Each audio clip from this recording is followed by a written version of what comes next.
What's up, everybody? Welcome to another edition of Drive for Show, DFS for Dough here on Rotogrinders. Happy to be with you talking some golf. And we've got the American Express this week, not the American Express Open or Invitational, or just the American Express. They paid big bucks for the sponsorship for this tournament, so they get to call it whatever they want. And so we have the American Express this week. We'll be breaking it down for you over the next 45 minutes or so. Of course, I am Justin Van Zuiden, aka STL Cardinals 84, and I've got Mr. Derek Farnsworth, Notorious, alongside me. Noto, what's going on? Yeah, not much. Still trying to get over Russell Henley losing a 5-stroke lead on the back nine there. Had an outright on him, had him in my main lineup. So that was a little brutal, but ended up being a fun tournament. Something about, having snow outside and watching some Hawaii golf that'll never get old. Yeah, it's definitely jealous here in the Midwest seeing that Hawaii golf and watching it late into the evenings. But you may have been disappointed with the Henley defeat, as was I. But our producer, Steve, has a live parlay on Hideki to win the tournament and the Titans to win the Super Bowl. So, so he's got a shot with that, with Hideki winning last week's tournament. It would be real difficult for me not to punch the cash out button at some point.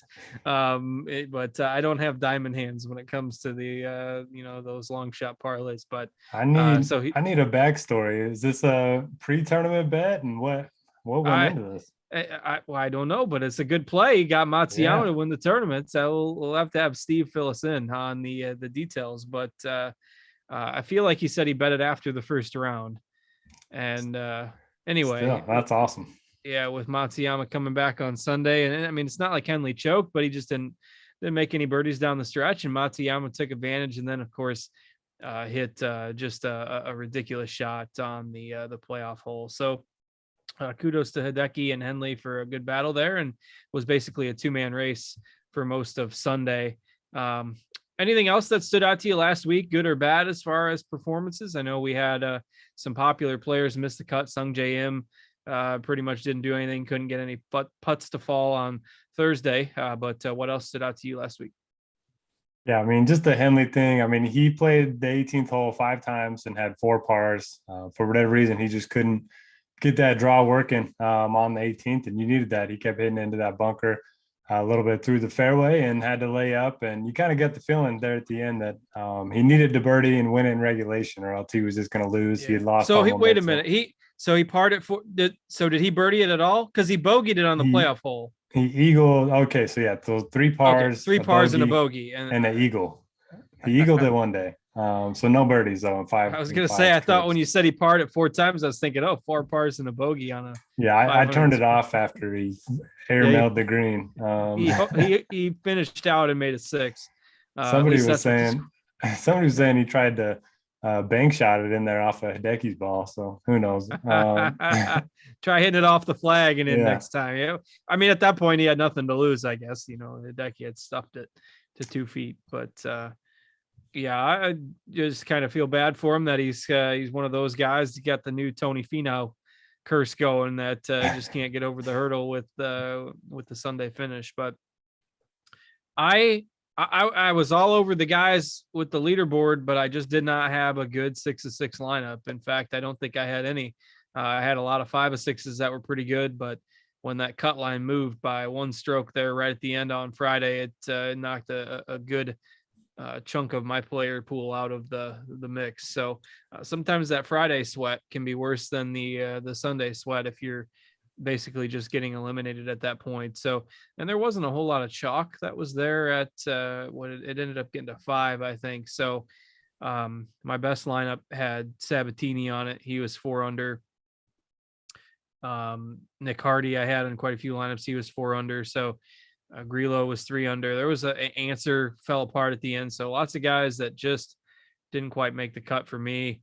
Webb was a bit of a surprise there at, barely finishing above dead last of all the guys that made the cut. So another reminder that golf is unpredictable. While Matsuyama and Henley and Kisner were strong guys there at the top, you still had Michael Thompson, Lucas Glover, Russell Knox, Matt Kuchar. What a top 10 for Matt Kuchar. That's the most upside we've seen from him in a while.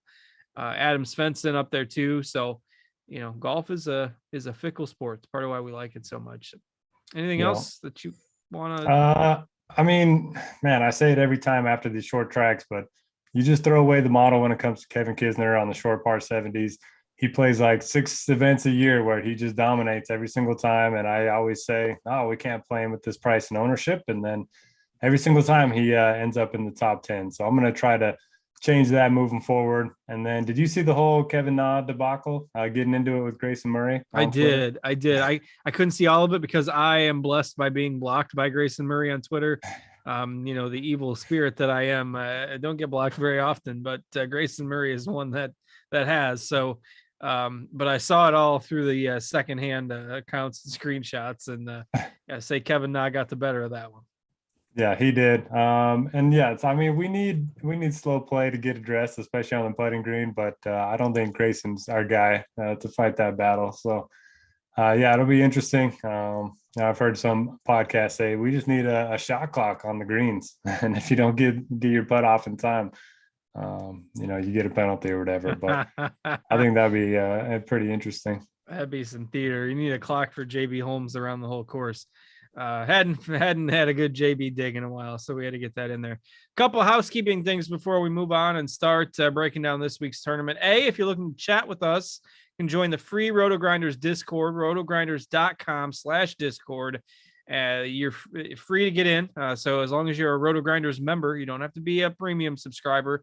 You can get into the Discord. You can access some additional channels if you're a premium subscriber. But you can just get in to the Discord and to this channel, the live stream chat, and throw your questions and comments in there. We're happy to interact with you during the show.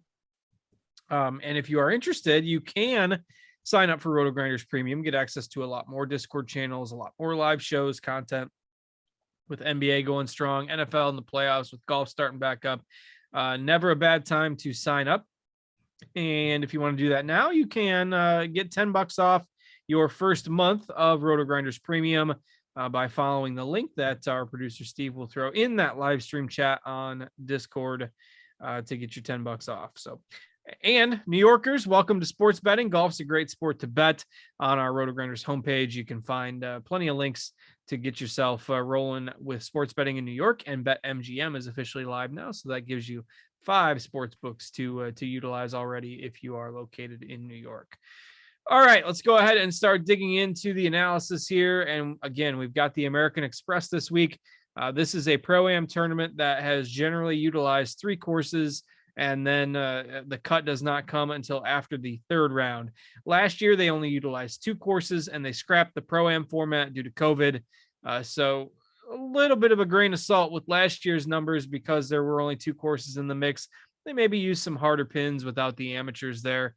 But we're back to the normal 3-course rotation and the 3rd round cut for this week's event. So, Noto, why don't you give a brief overview of the 3 venues this week? Yeah, this is one of those weeks where you kind of throw out course fit. You have the stadium course. It's going to host 2 of the rounds. You have the Nicholas course, which is kind of in the middle in terms of difficulty of the 3. And then La Quinta, it's like the easiest course on tour every single year. So guys are going to make a ton of birdies on that course. All 3 are going to be par 72s. All 3 feature Bermuda grass, and they're all going to play pretty easy. Even the stadium course is top 15 in terms of difficulty on the easier side of things. The stadium course, if you do want to, play in the course fit, it is a Pga design. No specific skill set really needed there. The fairway is pretty tough to hit. Everything else pretty easy. Greens, scrambling, putting not too difficult. And you're going to just need to make a lot of birdies. Each of the last 9 winners, at least 20 under par. So I like that angle, the birdie making angle. I like targeting guys that are good putters because guys that are bad putters often tend to struggle to win when the score is 25 under par. Hideki won last week, but he putted the lights out. So it wasn't just all ball striking. And then I don't mind looking at guys that play well in California, guys that play well on easy courses. And that's pretty much it for me. Do you have a strong take? I always struggle with these events with the 3-day. For whatever reason, I just never seem to work out well. Yeah, I was gonna say Noto really doesn't like this event. He'll put on the brave face and talk about it for us and do the content. But I know deep down he does not like these 3-course pro-am type, and they aren't the most exciting ones. The rounds take forever and what have you. But I do think important to note if you are playing some showdown contests. So all 3 of these courses are fair, yield plenty of birdies, but the host course, the stadium course, does have a lot more trouble lurking, and that course tends to have the highest scores overall. So if you're playing showdown for any of the first 3 rounds, you definitely want to avoid the golfers playing on the host stadium course, even though that's the one that has the shot tracker. It will play harder than the other 2, generally speaking. So that is one thing to note. I don't know. You got to stay on your brand of bad putters, man. All they got to do is putt good for a week. Gregorius the Wise was in the chat asking why I'm always obsessed with Doug Gim, and that's why I'm obsessed with Doug Gim. If you look at his numbers, his last 50 rounds, 12th in ball striking in this field, and he's super cheap, but his putting is like near the bottom. So you just got to get hot with the putter and make some birdies at this event and hold your own in your first of your 3 rounds on the stadium course. So it is a week where you can probably take some chances, be a little creative with your GPP builds. With every golfer getting 3 rounds, it makes the cut a little less of a must-have, particularly since the final round is going to be contested on the hardest course. So, not a bad week to go with some 1 or 2 percenters in GPPs. Yeah, I think that's a good strategy. I also think the stars and scrubs is certainly in play with 2 big names at the very top, and I don't feel great about a lot of the 7K range, but we'll get there when we get there. Yeah, it's really interesting at the top this week because there's not a lot of big names in this field. So if you look at the betting odds, like you're getting John Rahm is like 5-1 or 6-1 in some spots, Cantlay 7 or 8-1. And the numbers that you're seeing on Rahm just aren't numbers that we generally see in PGA Tour events these days. He's surely the best golfer in the field, but it shocks you to see somebody other than Prime Tiger having like 5-1 odds to win. So let's just talk about those 2 guys at the top then, Rahm and Cantlay. Clearly the 2 most impressive golfers in the field. They both grade out near the top, almost whatever you want to look at statistically. Rahm 1st and 6th his last 2 trips here. Cantlay 9th and 2nd his 2 trips here. Just hard to argue against either of them. So do you think you need to start with one of those guys even in your single entry builds this week? I think I need to, because that's my plan. In my model, the ratings are out of 100. I haven't seen anybody rated this high in a while. Rahm's got a 97.6, and then Cantlay is not far behind at 92.9. And then there's a big drop off to Scotty Scheffler. So for me, I'm prioritizing Rahm. He's won here before. He's been great in California, coming off of a 2nd place finish at the Tournament of Champions. I think he was 33 under par, which is just ridiculous. It seems like even if he plays bad, he's going to finish, top 15 or so. So I like Rahm. The fact that he's, only a little bit more expensive than Cantlay for me is enough. But I do like Cantlay too. He's played well here in the past. He plays well in California. He's coming off of a 4th place finish at the Tournament of Champions. So there's not a lot separating these 2. If you actually look at strokes gained over the last 6 months, Cantlay is actually ahead of Rahm. And actually the best, I think the best on tour over the last 6 months, which is pretty crazy. So I certainly don't fault you with going to any of those 2, but I do think there's a steep drop off when you get to Scheffler and Finau. you are going to get the ownership discount. If I'm going with one of them, I think Finau is going to be my guy. Under 10%, that is interesting. If that ends up holding, we know he is a West Coast guy, T14, T4 here the last couple of years. Played pretty well at the Tournament of Champions. So at least he's got that rust, shaken off. So I like Finau a little bit as a leverage play, but if I'm going single entry, I'm going Rahm. Yeah, I agree. I just think it's hard to get away from him at the top. I will probably try to get overweight on both Rahm and Cantlay here. And that does come at the expense of some of the other top golfers. I mean, you can't play them all, and you're gonna have to sacrifice somewhere. So just based on how the salaries work, that'll probably get me off of Scheffler a little bit, because I will always be tempted by Finau at low ownership, and I think Sung Jae at 9,900 is intriguing, coming off the miscut last week, where he just couldn't make anything on Thursday and ended up missing by a few strokes. But 3 trips to this event for Sung Jae, 12th or better all 3 times. And so, I like both him and Finau in kind of that next range. And that's going to have me underweight on Scheffler, underweight on Gooch, probably even Connors this week, though that worries me. I guess if we're playing the good putter narrative this week, we don't want to play all the bad putters. That's a reason to get off of Connors. But Seamus Power is the interesting one. I didn't play any of him last week, and he had another strong finish. So how good is this guy? I mean, it's kind of wild to see him playing so well on a consistent basis. If this was last year, he'd probably be 65 to 7,000 in this same field. So pretty crazy. It's one of those things where, do you buy the form or do you kind of look to sell high? And like you, I didn't play him last week. I didn't play him the week before. So I kind of feel like I missed my boat. Maybe he keeps it going, but just in this field, with so many big names around him, I don't think I'm going to get there, especially if he's going to be 10 to 12% owned. Yeah, this is probably going to be one where I'm riding the boat until it sinks, and hopefully it doesn't. It's not an extended stretch, but I'm probably off on him as well. What else do you make of this 9K range? So Sung Jae is interesting. He missed the cut last week, but really good course history here. Plays ball on easy courses, plays ball on Pga courses, 3 straight top 12s at this event. Taylor Gooch, he was playing great last week, and then he was paired up with Kevin Na that day that he took forever on the greens. He was out there. He was just sitting on the next tee box waiting for Na to line up his putt. I thought that was kind of funny, and he kind of tanked after that. So I think Gooch makes a lot of sense. He's been playing some great golf. If I'm going to spend up on one guy that's in great form, I think I prefer Gooch over Power. No issues with Connors, like you mentioned. I don't know if he can win at an event where you're going to have to make putts, but he's quietly 47th in this field in stroke gain putting on Bermuda. So he certainly prefers Bermuda over the other surfaces.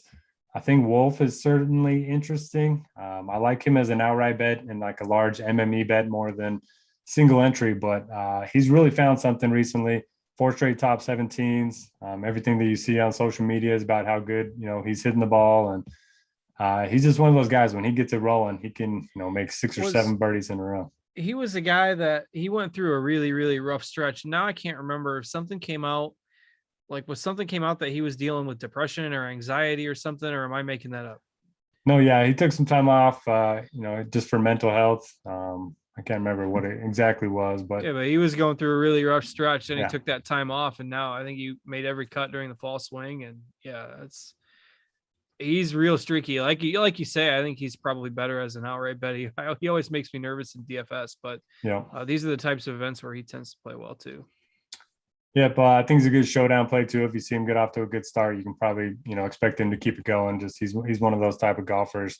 His struggles at the Sony continued. We talked about it, man. I thought he was a good leverage play last week, and for whatever reason, just something off with him at Waialae. So he returns to a course where he's been good at. He's one of the best guys in the field on P-type courses, 2nd and 5th here the last 2 years. And then Henley's another interesting one because he pops in the model, but he's got a lot working against him. He's missed 4 straight cuts here, and who knows where he's at mentally after losing that lead. So what are you doing with Henley? I think, look, we have him projected at 20% ownership. I think there's no way that will drop. I would guess. I think he's going to be one of the lower owned guys because he's got so many narratives working against him. Yeah, I think I'm off of Henley. ownership or not. It just worries me a Yeah. little too much. Yeah. What about Zalatoris? I like Zalatoris, and I put this in my article as well. We just haven't seen him yet. So there's going to be a natural tendency to, even though we've only had 2 weeks, like the guys who didn't play in Hawaii tend to get ignored a little bit more. And this is a guy who's proven he can compete on the, on the biggest stages already. So he was a rookie of the year in 21. So I like Zalatoris, and nobody's really talking about him. Yeah, really good ball striker. Another guy that I worry about is putting, but that's kind of the theme of this 9K range. So definitely a guy that could pop though. All right, let's go ahead and move down to the 8Ks. I kind of agree. Who knows where I'll fall on answer? I'm still kind of waffling back and forth on that, but we'll see where we end up come Thursday. This is where it starts to get tricky because I think there's a pretty clear drop off once you get to the 8Ks. I've got nothing against Tringali, but now that he's 8,900, it's not like he's the value. He's not perpetually 7,400 anymore. It's going to bother, it's just going to bother me to say 8,900. You got to play him. I think he's fine. After, reliving our relationship for 1 week, there's no way I'm going back to Patrick Reed. Can't do that again. So he was T15. He was better than we thought. Whatever. The first round was too bad. I'm not playing Reed here. Reed, like playing with an amateur. I don't know. It just seems like this. Like if I was one of the amateurs, it'd be like, oh, I got drawn with Patrick Reed, the one guy. Most people would probably love it. It's just my bias, my anti-Reed bias coming through, I guess. But you've got like the veterans like Rose and Fowler in here, and I just don't love a whole lot in this range, like anywhere in the 8Ks, and we don't have a whole lot popping in the ownership either. We got Fowler at 10 and Reed at 13. So more merit to starting with maybe 2 guys from the 9Ks and going with some value options. I don't mind Alex Noren, always gets overlooked, and once again he's going to be low owned, and he finished out the fall swing pretty well. So Noren is the one guy I like in GPPs here, but that's about it. So you love anything in this 8K range? Like you mentioned, there's a lot of guys that have upside, but that could easily miss the cut. We didn't talk about the Netflix special. Did you see they're doing a PGA show? No, I didn't see that. So they're following, I can't remember how many, but a bunch of guys, Justin Thomas, Ricky Fowler, all season. And, all the majors signed up for it too. So we're going to get behind the scenes access to all these guys. It's going to be awesome. And they're supposed to be doing it, for 5 years or so, with new people each year. But I'm excited for that. So Fowler ended up signing up for that. So maybe they'll have to be following him on the Corn Ferry Tour pretty soon. Maybe they'll give him some special exemptions since he's since he's going to be one of the stars. He wasn't. I'll give him some credit. He played all right towards the end of the year compared to the struggles before that. So. Yeah, I'm rooting for him, but I want to see it first. Rose has been playing well, but I can't go there. I like Zuiden quite a bit. So he gained 5.8 strokes ball striking last week. He's always in play on these shorter courses, especially with Bermuda greens. And then I like Tringale. Only weakness he has is off the tee. He still hasn't won on tour. He's still got the record for most dollars earned without a win. But he's a guy that could easily finish top 20 here. And yes, like you mentioned, it's pretty ugly range. At the very bottom, I like Johnny Vegas, not Vegas. I'm glad one of our viewers ended up correcting us on that. But he's a guy very good off the tee. He's gained on approach in 8 of 9, and he plays peak dive courses very well. He always seems to play the Players Championship well, and I don't think he's going to be too popular, at least not based on our projection early in the week. Yeah, I don't mind that call. I think he's all right at 8,100. Has some upside compared to some of those others, and looks like based on our ratings and our lineup HQ grades out well in your model, as you mentioned there. So what about Howell? Any interest in Howell after he got some buzz there last week and had he was hit or miss, but did have one pretty good round in there? Yeah, typical Howell, made the cut. T36, I have no issue with him. I think he's 10 of 12 here the last 12 trips.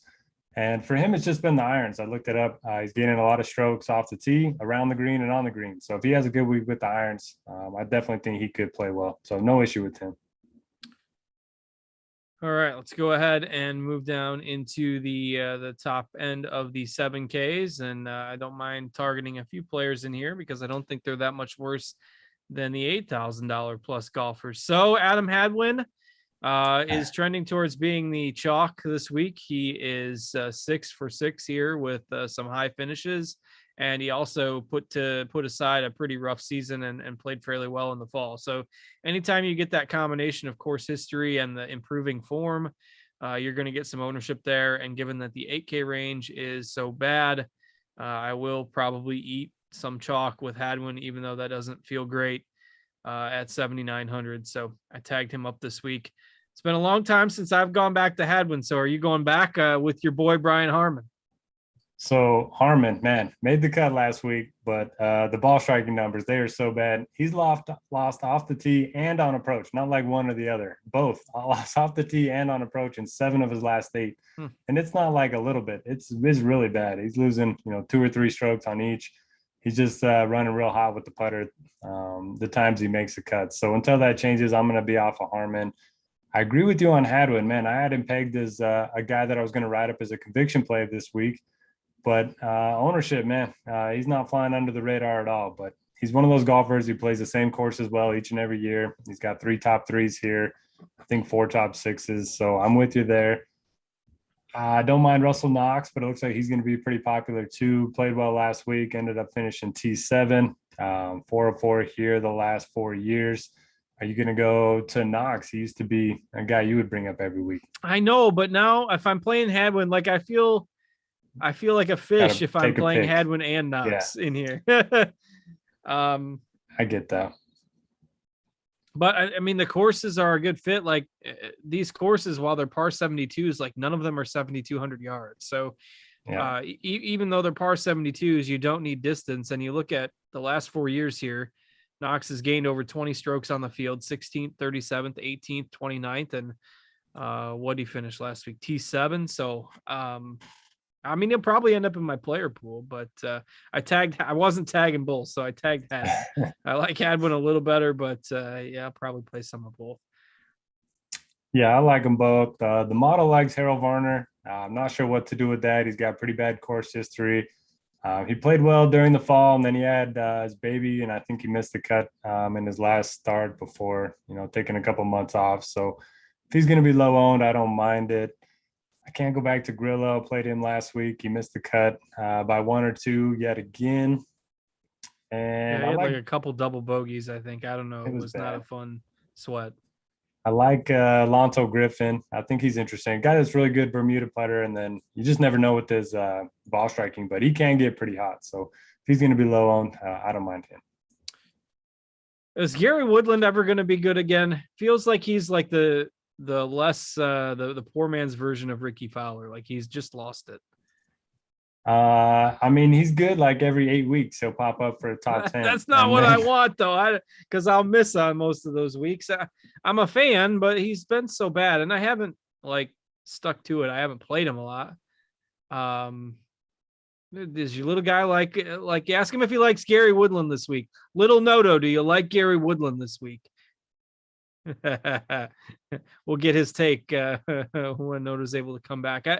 I'm just a big fan of Woodland in general, but the form has been so rough for the last 6 months that it's tough to trust him. And I still don't know what I'm gonna do with Woodland at 77. Does Little Noto like Gary Woodland? He gave him the thumbs up, so I'll see. All right. Anybody else you like in that range or otherwise in the lower part of the 7K? Seems like Michael Thompson's starting to get some buzz too. Yeah, I don't get the Thompson buzz that much. But Doug Gim's right there. What are you doing with him? I always play Gim. The ball striking numbers are fantastic. He can't putt, but one of these weeks he's going to putt it. And this week, at least 2 of the rounds, I don't have to follow the shot tracker to see the 6-foot miss. So I don't know. I think Gim is a potential breakout guy if he can fix the putter. Yeah, for whatever reason, he's a guy I usually like on bent grass, but I think that's just a small splits thing. He can't putt anywhere. We just exactly. I've tried it and it doesn't work.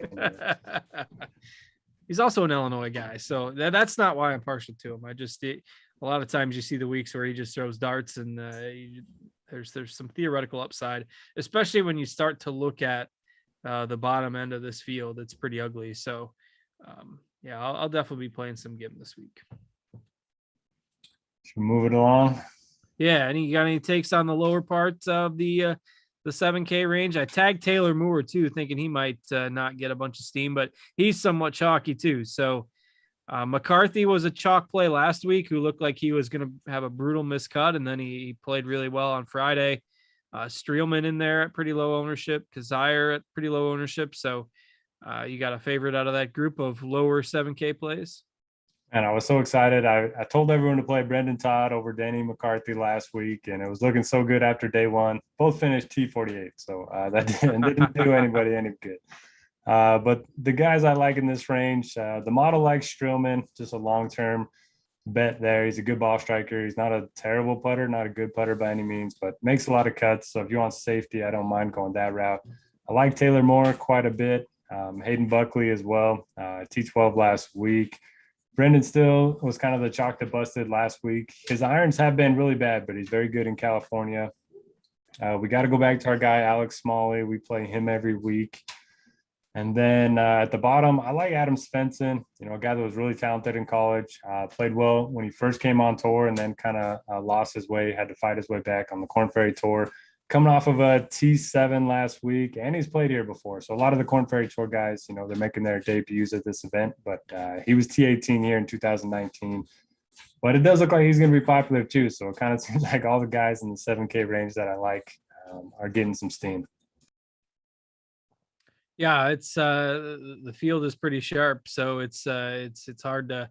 I tag most of my guys on Monday and then check the ownership on Tuesday, and all of them are getting some buzz this week, except for Noren, who that doesn't surprise me that he almost always tends to be 5% or less. But I didn't even see Patrick Rogers this year, and it's California. Well, you're the Rogers whisperer. You got to tell us if it's the play. He's been T64 and a miscut here the last 2 years. So he did show some life towards the end of last year, though.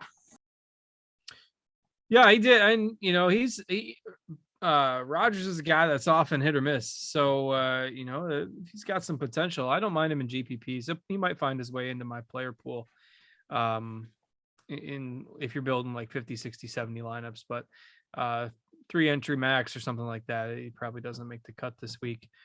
Couple other housekeeping things here as we near the back end of the show. Again, if you're looking to chat with us, Rotogrinders free Discord, rotogrinders.com/Discord. Join us. You can chat and ask your questions there in the live stream chat. That's a free channel. So you can join us in Discord. Also, check out Prize Picks, prizepicks.com, or download the app. Promo code Grinders with your first deposit will get you 100% deposit bonus up to $100. Was just perusing the Prize Picks props this week. So they've got the over-under finishing position on Jon Rahm at 6.5. So you're not getting any bargain with the finishing position on Rahm, but you've got Finau Gooch at 21.5. You got Matthew Wolf at 24.5. Don't mind the under on that one. Zalatoris at 29.5 might be some value on the under for him as well. And then if you want to follow Noto's advice, Noto doesn't have much of a track record picking the overs on Prize Picks, so I'll do it for him. I'll do it on behalf of Noto. Over 37.5 finishing position for Brian Harman with those woeful tee to green numbers over the last couple of months. So get ready for a T36. Over 37.5 on Harman. He's got better numbers than Gary Woodland, my man Gary Woodland. So Harman at 37.5. Don't mind the over on him. But anyway, check that out. PrizePicks.com or download the Prize Picks app. Promo code Grinders for that deposit match on your first deposit. All right, agree on the Buckley call. I played him some last week, so I'll certainly go back to the well at single-digit ownership on him. Anything else above 7,000 that strikes your model or your radar? Not above 7,000, but at 7,000, Taylor Pendrith. I mean, you get him on 3 different par 72s at basically no ownership. I mean, everyone was itching to play this guy during the fall swing season. Everyone I don't know what his ownership was last week, but he got some buzz on a shorter course where you don't hit a lot of drivers. So I think this is the perfect spot to go back to him. I can always be talked into him as well. So I like that call. If you can score on the par fives and hit it out there a good ways, you can make some birdies on those par fives. So I like him as well. And he'll probably be my pivot away. I don't think I can go back to Hardy. I've tried Hardy too many times. So probably staying away from Hardy this week and maybe pivot to Pendrith. Fellow Canadian Adam Svensson had a good week last week as well, but I think that's where a lot of the ownership's going. And I've highlighted a lot of the chalk here in this range. So Svensson is a guy that I will probably steer away from with the ownership kind of being inflated after last week's finish. So agree on the Pendrith call there. And then as we start to get into the 6Ks, I like the idea of trying to pick a lower owned dart or two with the cut not coming till after the third round this week. But boy, the 6K range is pretty brutal in this field.